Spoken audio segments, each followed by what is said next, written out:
To everybody. आज हम 12th class में एक टॉपिक स्टार्ट करेंगे, growth and decay of current through inductance. Physics में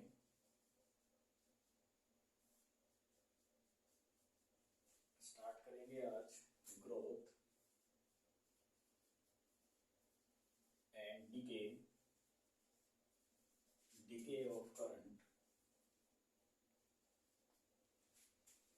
थ्रू इंडक्टेंस।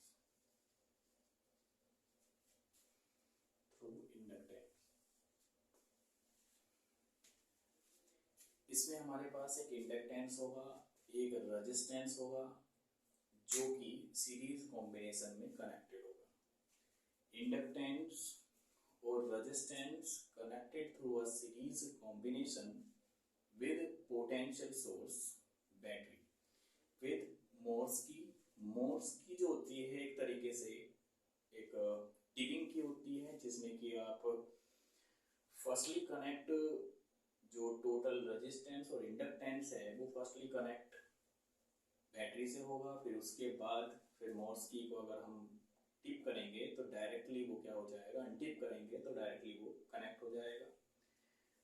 करंट जो ग्रोथ होगा उसके अंदर वो इनसाइडली सर्किट के अंदर ग्रोथ होगा। तो इसमें अगर हम स्टेटमेंट लिखते हैं तो स्टेटमेंट में हम लिखते हैं कि let us suppose a circuit containing pure resistance, pure inductance in series combination. Pure resistance, pure inductance connected in series combination through a Morse key with extra potential source battery. उसके बाद जो current होगा या हम कहें resistance जो offered करेगा, resistance होगा हमारे पास R और इंडक्टेंस, रेजिस्टेंस को हम R बोल लेंगे और इंडक्टेंस को हम L कहेंगे। अगर हम इसमें रेजिस्टेंस के अंदर पोटेंशियल अक्रॉस देखते हैं तो हो जाएगा हमारे पास पोटेंशियल अक्रॉस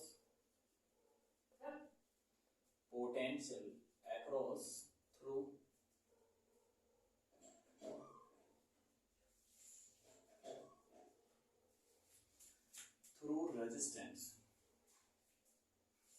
तो ये आ जाएगा हमारे पास R is equal to IR। Similarly potential through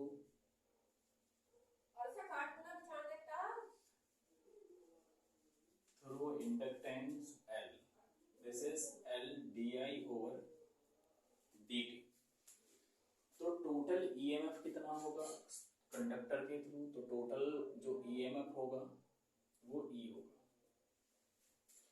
तो EMF is total EMF the circuit के अंदर जो इंड्यूस होगा it is called total EMF, और ये जो EMF इंड्यूस होगा it is called total current या टोटल EMF। तो ये टोटल EMF, ये रेजिस्टेंस और इंडक्टेंस दोनों कनेक्ट हुए हैं सीरीज कॉम्बिनेशन में, तो हमारे पास बनेगा E is equal to R plus L। और अगर हम इसे सर्किट डायग्राम के अकॉर्डिंग देखें तो सर्किट डायग्राम हमारा ये होगा, इसमें एक इंडक्टेंस अप्लाई होगा और यहाँ हमारे पास एक मोर्स की इसके ऊपर टिपिंग की अप्लाई होगी, और यहाँ से इसमें एक पोटेंशियल सोर्स लगाया जाएगा जिसे हम कहेंगे बैटरी। चाहे तो इसमें ओपन क्लोज की रख लें, नहीं तो कोई जरूरत नहीं है ओपन क्लोज की। तो ये हमारे पास पोटेंशियल सोर्स है, दिस इज कॉल्ड बैटरी, और ये की है दिस इज मोर्स की। ये हमारे पास मोर्स की है जो टिप करने के बाद इससे कनेक्ट हो जाएगी।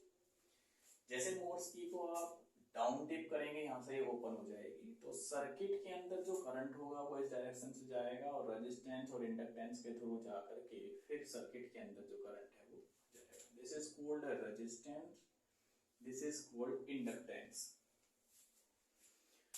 जैसे आप इसे टिप डाउन करते हैं तो हमारे पास जो टोटल ईएमएफ है वो R प्लस L के इक्वल जाएगा।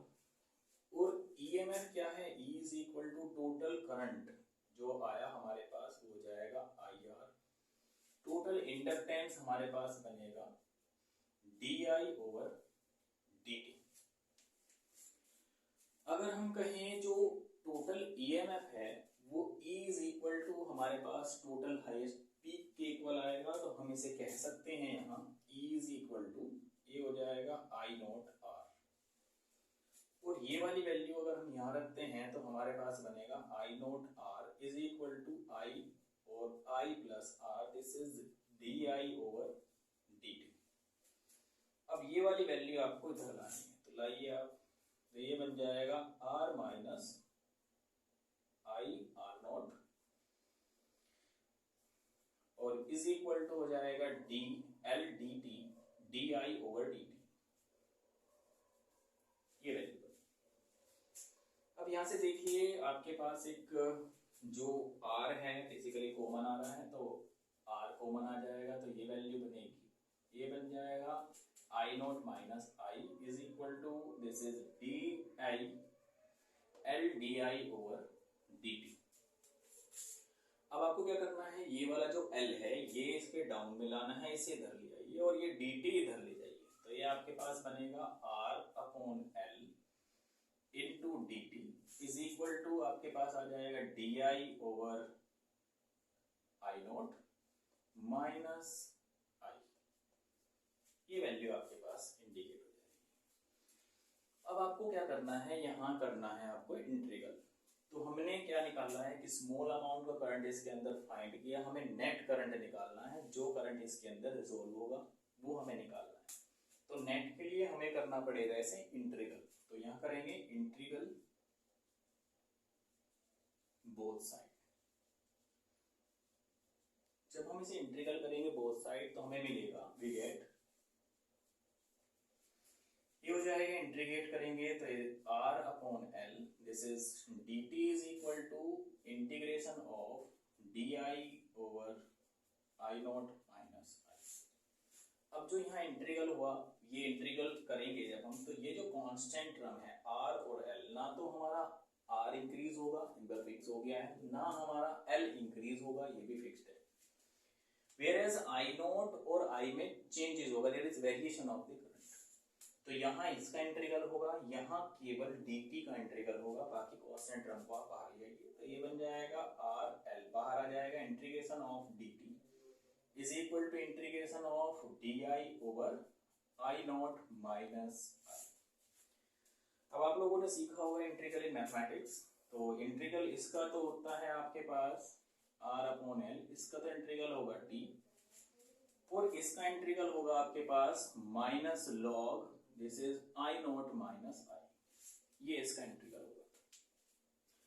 जब हम इसका इंटीग्रल करेंगे तो ये वाली वैल्यू इधर लाएंगे, तो कांस्टेंट टर्म भी हम यूज करते हैं, ये इधर लाएंगे, माइनस हो जाएगा, तो minus R by L this is DT sorry T, यहाँ हमारे पास ये T आ जाएगा, और T इज इक्वल टू ये प्लस में एक कांस्टेंट टर्म हम यूज करते हैं इंटीग्रल के बाद, जब हमारा इंटीग्रल हो जाता है तो ये हो जाएगा हमारे पास log this is I not minus I।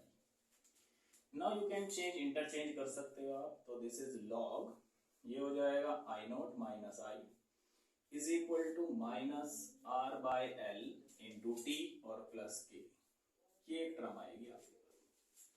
अब आप इसे इक्वेशन फर्स्ट मान लीजिए, ये इक्वेशन फर्स्ट है।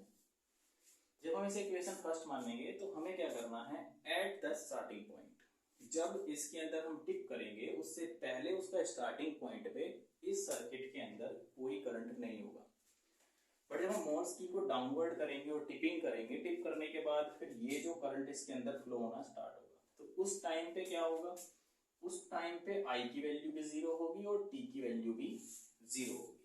अब ये वैल्यू आप उठा करके इक्वेशन 1 में रखिए। जब ये वैल्यू आप इक्वेशन 1 में रखोगे तो आपके पास बनेगा,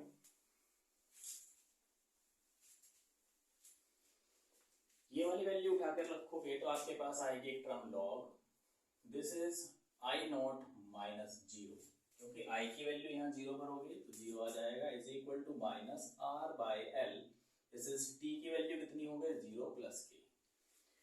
तो टी की वैल्यू यहाँ रखोगे 0 और 0 से मल्टीप्लाई हो जाएगा तो पूरी टर्म को 0 कर देगा। तो हमारे पास एक वैल्यू बनेगी, दिस इज आई नॉट, और ये बन जाएगा माइनस, ये तो हो जाएगा 0, और दिस इज के।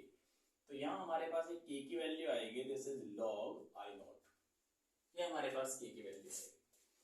अब ये वाली वैल्यू उठा करके हमें पुट इन इक्वेशन फर्स्ट रखनी है। पुट दिस वैल्यू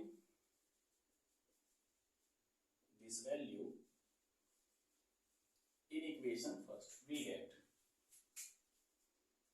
हमें मिलेगा, जब हम इसे इक्वेशन फर्स्ट में रखेंगे तो हमें यहाँ रखनी है वैल्यू, तो रखिए भाई, तो ये हो जाएगा आपके पास लॉग, ये हो जाएगा आई नॉट माइनस आई, और ये हो जाएगा is equal to, this is L by R by L into T, और प्लस कितना होगा log, this is I naught. अब ये लॉग आई नॉट है, ये आप इधर ले आओ एक साइड, तो ये बनेगा आपके पास log, this is I not minus I, और ये हो जाएगा माइनस लॉग, ये माइनस की टर्म चल रही है, यहाँ ये माइनस की टर्म है, तो ये हो जाएगा लॉग, ये बनेगा आपके पास I not is equal to minus R by L into T, ये वैल्यू हमारे पास आई। अब आपने एक फॉर्मूला पढ़ा होगा इसमें लॉग की टर्म में, फॉर्मूला क्या है, अगर हमारे पास log m minus log n है तो इसका फॉर्मूला होता है हमारा log, this is m by n, ये फॉर्मूला यहाँ अप्लाई करना है, तो ये बनेगा हमारे पास log, this is I not minus I upon कितना हो जाएगा आई नॉट, इधर चलेगा हमारे पास minus R by L into T. अब ये जो लॉग है ये इधर ले जाना है हमें लॉग, तो जब हमें लॉग इधर ले जाएंगे तो इसे ये जो टर्म है पूरी की पावर में चली जाएगी, तो हमारे पास बनेगा I not minus I upon I not is equal to, ये पूरी टर्म किस में चली जाएगी जब लॉग इधर जाएगा इनवर्स में, तो ये ई की पावर में minus R by L into T, ये टर्म हमारे पास आई। इसे डिवाइड करिए सेपरेट करके, तो ये आ जाएगा 1 minus I upon I not is equal to E की power minus R by L into T, ये टर्म बनेगी। जब ये टर्म बनी हमारे पास तो इस वैल्यू को आप इधर ले आइए और इसे ले जाइए इधर, मतलब 1 में से माइनस हो जाएगा ई नॉट, तो ये वैल्यू बनेगी हमारे पास I upon I not is equal to 1 minus ई की power 1 minus L into T. अगर हम ये वाली वैल्यू जो है आई की वैल्यू यहाँ से फाइंड करते हैं तो हमारे पास बनेगा I not, this is 1 minus ई की power R by L into T, ये वैल्यू बनी। जब ये वैल्यू बनी हमारे पास,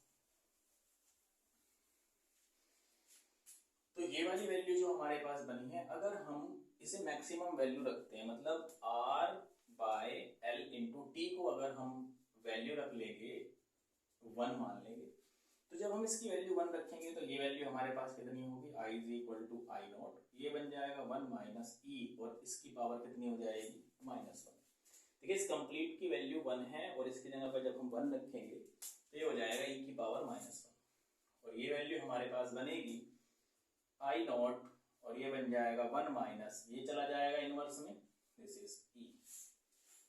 तो जब ये वैल्यू हमारे पास इनवर्स में जाएगी तो इसकी वैल्यू होती है हमारे पास I is equal to I not, this is 1 minus, और ये वैल्यू बनती है 1 अपॉन 2.7 समथिंग।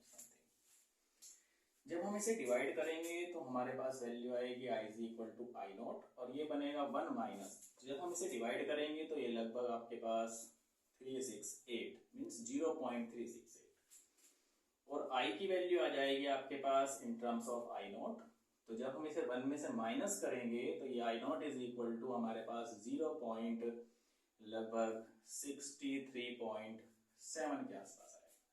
अगर हम इसे परसेंटेज में निकाल लेंगे तो ये हमारे पास आएगा I is equal to I not, this is 63.7%।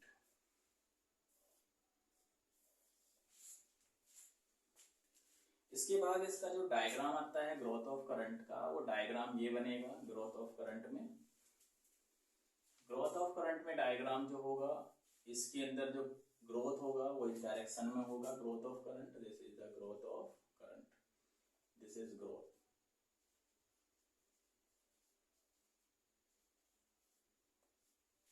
Growth of